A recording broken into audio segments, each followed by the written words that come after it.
Hello, in this tutorial I'll show you how to change language on Etihad Airways. The first thing I'd like you to do is to launch your Etihad Airways account, which of course I have done right here.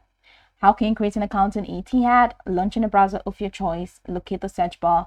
In the search bar of your browser, type etihad.com and that's going to take you to the official website for Etihad.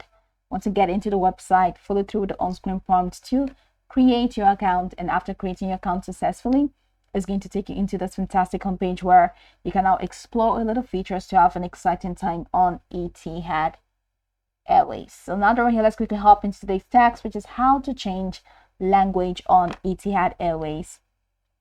So from this homepage, head over to the top right corner of your screen. You have these tabs, which include book, manage, experience, destinations, help, Etihad guest, and you have global. So go ahead and click on global. Now you can choose your language from here. Click on this drop down where you have country. Now you have Australia, you have Austria, you have Bahrain, you have Brazil, you have Canada. Scroll all the way down, you have Seychelles.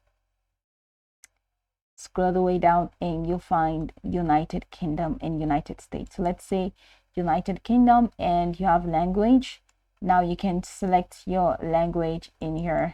So as you can see, this language is set to English because United Kingdom uses English. So let's say we want to use United Arab Emirates. So select the language here. You see English and you have this language. So let's say we're using this language now.